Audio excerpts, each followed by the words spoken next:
Hello everyone, we continue our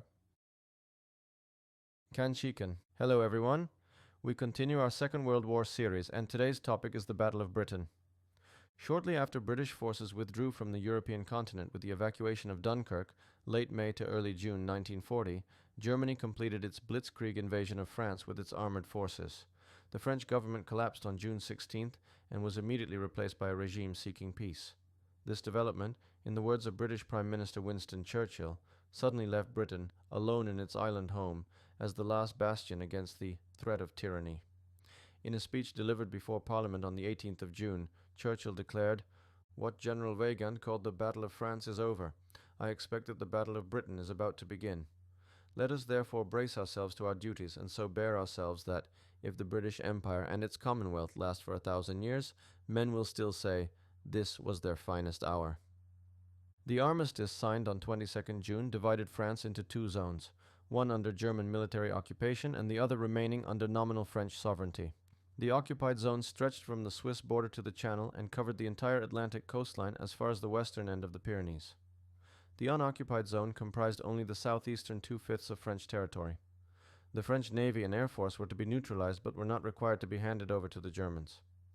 In a tragic irony, toward the end of 1940, the largest naval operation of the war would involve British forces confronting the French.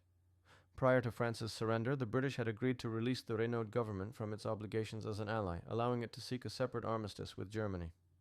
This concession was granted on the condition that the French fleet be effectively placed under British control and not surrendered to the enemy. The British argued that the Pétain government's acceptance of German terms constituted an act of betrayal, since adding the French fleet to Italian-German naval power would elevate the Axis to parity with Britain. In the days following the surrender, there was widespread uncertainty over whether French naval officers and colonial administrators would accept the terms arranged by the Pétain government. When it became clear that the governors of French North Africa and Syria intended to comply, Churchill acted swiftly. On July 3rd, the British launched Operation Catapult, an attempt to neutralize French naval assets. All French warships in British ports were seized, and an agreement was reached with the vessels at Alexandria, Egypt, whereby they would accept internment and disarmament for the duration of the war. However, the largest concentration of French naval power was at Mers el-Kebir in Algeria, under the command of Admiral Marcel Bruno Gensoul. A British fleet under Vice Admiral James Somerville was dispatched to Mers el-Kebir, and Gensoul was presented with several options. He could join British forces against their common enemy, sail his ships to British or West Indies ports for internment, or face the destruction of his fleet by British forces.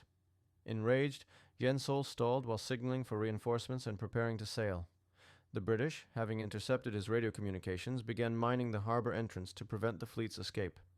Shortly before 6 p.m. on July 3, 1940, the British opened fire, initiating the first naval battle between Britain and France since the Napoleonic Wars. The battleship Bretagne exploded after an English salvo struck its ammunition magazine, while the battleships Provence and Dunkirk were so badly damaged that their captains were forced to run them aground. The destroyer Mogador was crippled, and a seaplane was damaged. Only the battleship Strasbourg and its accompanying destroyers managed to escape the harbor and return to Toulon. Approximately 1,300 French sailors were killed in the attack on Mers el-Kebir, and on August 8th, Pétain severed diplomatic relations with London. In retaliation, the French Air Force bombed British defenses at Gibraltar on August 18th, causing minimal damage. While the sinking of the French fleet created a deep rift between two historic allies, it demonstrated to the world, especially to the United States, how far Britain was willing to go to continue the fight against Germany. On the German side, no concrete plans to invade Britain had been made prior to the launch of the campaign against France, nor even after France's collapse became certain. Adolf Hitler openly believed that the British government would accept a compromise peace on terms he was prepared to offer, and for this reason he was reluctant to force the conflict to a decisive conclusion. When Hitler finally ordered preparations for an invasion, Operation Sea Lion, on the 16th of July, he still appeared doubtful of its necessity. He stipulated that the operation be ready by mid-August. The German army was in no way prepared for such an undertaking. The staff had not planned for it, the troops had not been trained for amphibious landings, and no efforts had been made to construct suitable landing craft. The only option was to hastily assemble transport vessels, requisition barges from Germany and the Netherlands, and give troops minimal practice in embarking and disembarking. German generals were deeply concerned about the risks their forces would face while crossing the sea, and German admirals were even more fearful of what would happen if the Royal Navy intervened. They did not trust their own forces to stop the enemy and insisted that responsibility be placed on the Luftwaffe. Air Marshal Hermann Göring expressed confidence that his aircraft could both control any British naval intervention and drive the RAF from the skies. It was therefore decided to attempt a preliminary air offensive that did not commit the other services to a decisive engagement, and the invasion date was postponed to mid-September.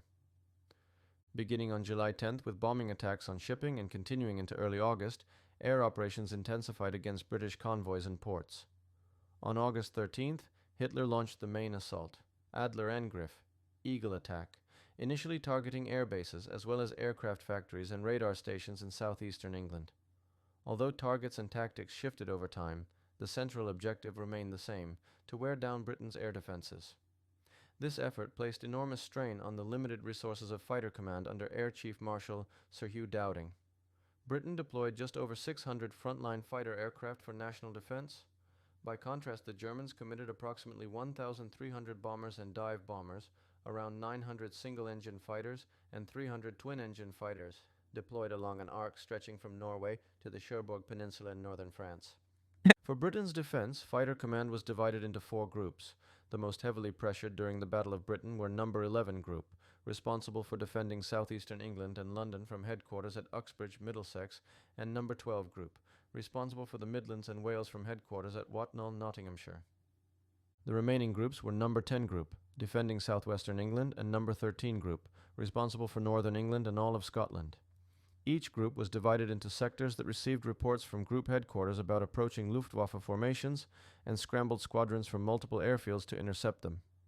Britain's radar early warning system, known as Chain Home, was the most advanced and operationally refined in the world. Despite frequent Luftwaffe attacks, it largely prevented German bomber formations from achieving surprise. To counter bombers, Fighter Command relied on the rugged and heavily armed Hawker Hurricane squadrons while using the faster and more agile Supermarine Spitfire, an unmatched interceptor in any air force, to engage the fighters escorting German bombers. The British thus found themselves fighting with the unexpected advantage of superior equipment. German bombers, mostly lightly armed twin-engine aircraft such as the Heinkel H-111 and Junkers Ju-88, lacked the payload capacity to deliver sustained, devastating blows and proved highly vulnerable to British fighters in daylight. The once feared Junkers Ju-87 Stuka dive bomber was even more exposed, and Germany's principal fighter, the Messerschmitt Bf-109, operated at the very limits of its range, providing only brief escort coverage for bombers. By the end of August, the Luftwaffe had lost over 600 aircraft, while the RAF had lost just 260. Even so, Fighter Command was losing badly needed aircraft and experienced pilots at an unsustainable rate. Number 11 Group in particular was fighting for its survival, and thus for Britain's survival. Recognizing that the fate of the nation depended on the sacrifice of its airmen, Churchill told Parliament on August 20th, "Never in the field of human conflict was so much owed by so many to so few." In addition to technological advantages, Britain benefited from facing an enemy without a systematic or coherent plan of action. In early September, German bombers apparently dropped several bombs on civilian areas of London by mistake, and the British unexpectedly retaliated with a bombing raid on Berlin. This so enraged Hitler that he ordered the Luftwaffe to shift its attacks from Fighter Command installations to London and other cities. Beginning on September 7th, London was bombed for 57 consecutive nights. The bombing of London, Coventry, Liverpool and other cities continued for months, causing widespread civilian casualties and hardship. However, it had the unintended effect of relieving pressure on Number 11 Group and forcing more German bomber formations into the more challenging airspace defended by Number 12 Group. By mid-September, Fighter Command had demonstrated that the Luftwaffe could not achieve air superiority over Britain. British fighters were destroying German bombers faster than German industry could replace them. To avoid deadly RAF fighters, the Luftwaffe increasingly resorted to night bombing raids against Britain's industrial centers. These night raids, known as the Blitz, caused heavy civilian casualties and suffering, but contributed little to the primary objective of achieving air dominance prior to invasion. On the 3rd of September, the invasion date was postponed to the 21st of September, and on the 19th of September, Hitler ordered the dispersal of the transport vessels assembled for Operation Sea Lion. On October 12th, he announced that the operation had been postponed for the winter and decided to turn east against Russia well before spring. Plans for invasion were definitively abandoned.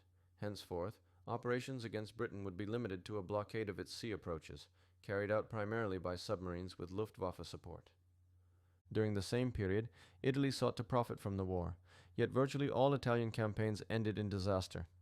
In June 1940, as France was on the verge of collapse and the war appeared nearly over, Italy entered the conflict alongside Germany in the hope of territorial gains.